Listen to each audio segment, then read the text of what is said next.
Tak, ahoj. Já vás chci přivítat u našeho leteckého podcastu.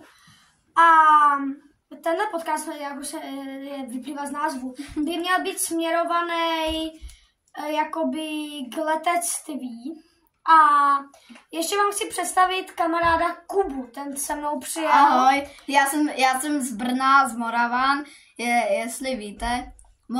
Moravany, adresu asi úplně vědět nepotřebujete. Nepotřebuji. No, je mi přesně 9 a taky miluju letadla, stejně jak tady Krištu. Tak a moc jsem rád, že můžu tady s ním chvilku popovídat před váma. Takže a jedna věc, prosím, dejte zvoneček a like. Já už mám 36 odběratelů a byl bych rád za 50, že když budu mít 50, tak můžu streamovat. A to bude to nejlepší. To bude tam mít nejlepší video na světě. Ještě jedna věc, jo? Prosím vás, jestli tohle video někdo uvidí, tak napište něco veselého do komentářů. Já jsem měl včera narozeniny, 13. září, v pátek jsem měl narozeniny, oslavil jsem 10 roků. Yes. Co? Nic.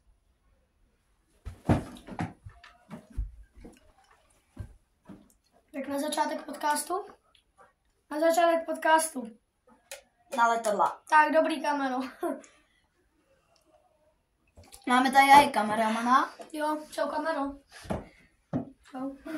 Toho asi neuvidíte. Jo, teď my bychom vám chtěli ukázat letadla, který jsme si připravili na tenhle podcast. A to je... Tohle je Airbus A320 Neo Eurowings. A tohle je Boeing 737 MAX 8 od Smartwings. My bychom vám dneska chtěli jakoby přiblížit, co vůbec je to za letadla, pokud je neznáte, a jak od nějakého výrobce jsou a jaké jsou mezi nimi hlavní rozdíly. Takže začneme si tady s Airbusem, což už jste asi poznali. Můžu? První věc, co bych vám chtěl rozdělit, a to je hlavní rozdíl, počkej, já to udělám, jo. To je hlavní rozdíl mezi Airbusem a Boeingem. Jak vidíte, tak mají úplně jiné čumáky. Máš tam prst, to nejde vidět. No, tak jo. Jak vidíte, Boeing 737 to má jakoby takový víc do špičata, a když to Airbus to má víc do kulata. No, další rozdíl je taky třeba v motorech, protože Airbus je má na konci takový hladký, jestli si všimnete, to dám jakoby blíž před kameru, a Boeing je má takový roztřepený, nevím, jestli to jde vidět. Takové trouhelníčky.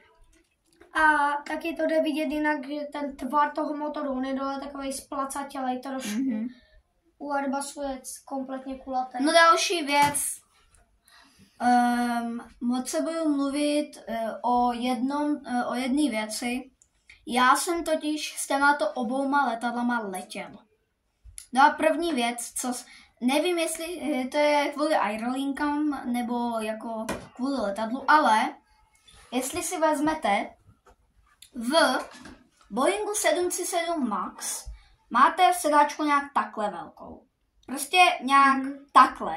A když si vezmete Airbus A320 Neo, tak taky má tak o 5 cm větší.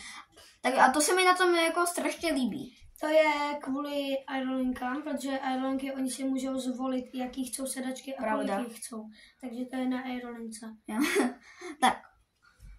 No a další věc, což já očividně na Boeingu 737 MAX mám rád, teda nemám rád.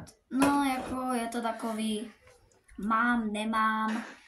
Prostě, jestli jste někdy letěli s Boeingem 737 MAX a pozádně jste se podívali na kokpit, tak tam uvidíte takovou nějak 2 cm tyčku. Ta tyčka je ve skutečnosti asi takhle tlustá, no. A rozděluje to jakoby okna kokpitu. Když se podíváte, tak tady ty stříbrné věci, to je ono. A to jsou vlastně kovové tyčky, které rozdělují ty okna, aby správně držely. Já nemluvím o to. To je jedno, ale Teď jedna věc, když už jsme se naladili na ten Boeing 737, tak bych chtěl ukázat evakuační plán. Jo, to jeho kámoš to doopravdy z českých aerolinek ukrad. Tady je Boeing 737 B737-500 Czech Airlines a je tady nouzový plán. Tak já bych chtěl ukázat, že tady... To nemusíš ukazovat, všechno vysvětlovat. Ale chci to ukázat, jako tady máte, jak se různě zapíná pás, jak se dá polovat CDčka. Takové, no. Tady je nouzová póza. Když máte miminko, tak takhle. Když jste těhotná, tak takhle. Jinak, když se přistává do terénu, tak takhle, anebo takhle. Když je v kabině kous, tak na zemi jsou takový pásky, po kterých se jde. Někdy u sedačky takhle svítí jakoby takový světýlko a to znamená nouzový východ na křídle. Teď, když to rozdělám, tak to... Ten by jsem doporučil. Jo, každý, kdo to lítá s letadlem, tak asi ho znáte na spaměti. To je taková ta otravná blbost, jak se nasazují kyslíkové masky, že si to tak nasadíte, přetáhnete si to přes hlavu. Tím, že za to zatáhnete, tak začne proudit kyslík. Jak se nafukují vesty, že se vyfukují až po východu z letadla. Že se nejdřív nasazuje maska jakože sobě až potom třeba pasažérovi, když to neumí. Jak se nouzově otevírají dveře, jak se otevírá tam slide. Takový ty věci, co asi každý zná. U hodně letadel se dělá tak, že přijdete a u toho nouzového exitu jsou takovýhle dvě páčky, tak ze mě zatáhnete, vezmete to a prostě to vyhodíte z letadla. Jak kdybyste něco házeli, jak kdybyste byli nějak naštvaní a házeli činkou nebo něčím. Tady je, jakoby, když přistanete nouzově na zem, tak se otevírají všechny východy. Normálně oboje dvoje vepředu, na křídlech a i vzadu. Ale když přistanete do vody, jak se otevírají jenom vepředu a na křídlech. Že kdybyste to otevřeli vzadu, tak by tam natekla voda. Ano, protože ocas je těžký a ponoří se pod vodu a natekla by tam voda a celý to letadlo by se potopilo. Tak to je asi všechno k tomu manuálu od Boeingu 737. No hej, já vám řeknu jednu takovou jedinou věc, kterou byste o nás měli vědět. Já jsem takzvaně expert na aerolinky a tady Krištofek ví strašně moc, nebo taky expert o jako ty technice, jako já o tom taky něco vím, takže jsme jako na té úrovni celkem stejně, on o tom sice ví o trochu víc, ale přece máme... No, tak stejný. Jo, no. Já bych chtěl ještě trošku podotknout, nevím proč zrovna teď, ale z Ameriky teďka do Česka přilítají, nebo Českou odkoupilo jako česká armáda nejlepší americkou stíhačku. A Amerika má jedna z nejlepších stíhaček na světě. Počkej, proč to odkoupili? Jaká? Česká... Ale jakou? Ano, odkoupili F-35, dík Camero. Oni to odkoupili? Cože? Oni odkoupili asi 10 kusů těchto letadel. Je to nejmodernější stíhačka skoro na světě. Tady je k tomu nějaký článek, kdybyste si... Hej, jak jsi říkal, počkej. Kdybyste si to chtěli přečíst, tak si stopněte video, ale je to v angličtině.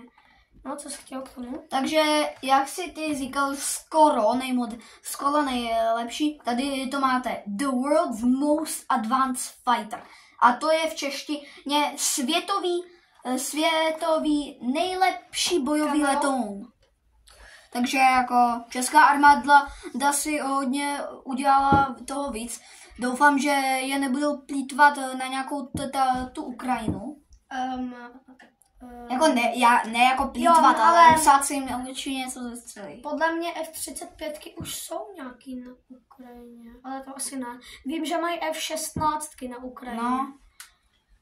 No, ale teďka nechceme mluvit o Ukrajině. Tohle má být tak jakoby veselé video. Takže. Ještě bych chtěl ukázat, já mám z Lega jedno obrovské letadlo od Airbusu Concorde se jmenuje, asi ho znáte všichni.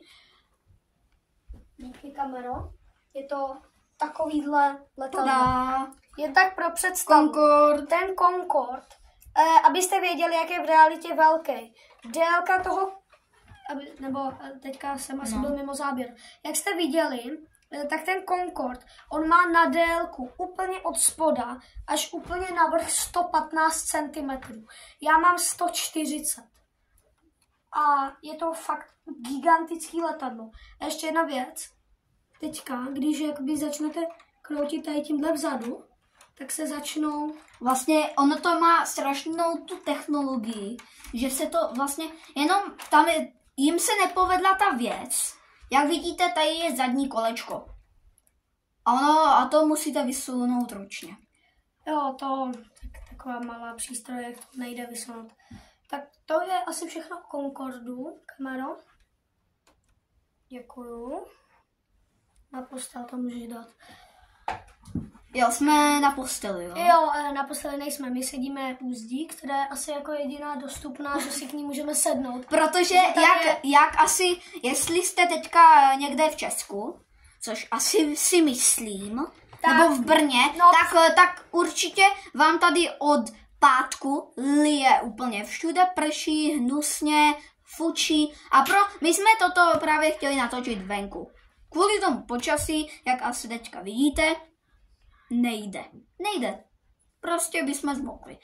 Takže všechno bychom... Že jo, kamero? Všechno by zmoklo. Kameraman. Takže proto jsme se tady usadili krásně v teploučku doma. Máme kameramana, říkáme mu kamera, protože nechceme odhalit jméno. Kamera. Byl by moc populární. Kamero, jak to tam vypadá venku? No, velký špatný. Můžeš mluvit, jo? Velký, no, kamera nechce. Velký špatný venku. No, takže... Kamera ukazuje palec dolů, to asi neznačí nic dobrýho. Kamero, jak dlouho už natáčíme? No, čas. 11 minut? No, tak akorát. Takže... Já už bych to asi pomalu... Ne, ale jenom já vám to tady krásně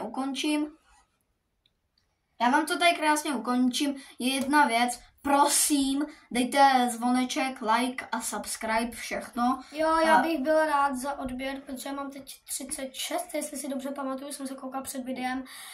A chtěl bych 50, abych mohl živě streamovat. Jo, tam ještě někdy uvidíte mě. Tohle je první video, co tady jsem u něho na kanálu. Jestli budu mít 50 odběratelů, tak se můžete podívat, já budu určitě někdy natáčet živě. Sice možná hodně krátce, ale živě něco bude. No a jestli potom budete chtít, já budu dělat podobný YouTube kanál, já si to bude jmenovat nějaký Kubík, ještě není, ale taky to bude nějak takhle určitě kdybys chtěl, tak jo, pak můžu zveřejnit v nějakém videu. Jo, dobrý. A doufám, že tak někdy dostanu nějaký lajky, ale nepotřebuju vlastně nechci je takhle. Protože já jsem teďka na YouTube vlastně podruhý. No, to vlastně nevadí, to je vlastně teďka zpátky k letadlům. Příští video byl by jsem moc rád, protože ještě to potřebujeme domluvit, ale jak víte, jestli jste jeho videa už hodně viděli, nebo ty shorty, nádherně kreslí ty letadla. Já jsem chtěl ještě ukázat, že... Hej, nemluv mi o řeči. Jo, tohle je... Nemluv mi o řeči. Je to moje video. No dobrý, ale můžu... Víš, že já ti můžu vystřihnout celého toho videa. Tak jo. Jsem chtěl ještě ukázat MD80 před koncem. Rozloučíme se už? No, zpátky k té věci pro dík. Takže i my se ještě budeme domluvat, ale jak víte, nádherně kreslí letadla, já taky kreslím moc pěkně, takže asi příští video bude o tom, že budeme kreslit letadla, pak vám je ukážem a prosím, potom dejte nějaký koment a jako komentuj, co bude lepší. To bude příští video, ale prosím, na toto video chceme hodně lajků a taky nějaký komenty. Děkujeme. Děkujeme.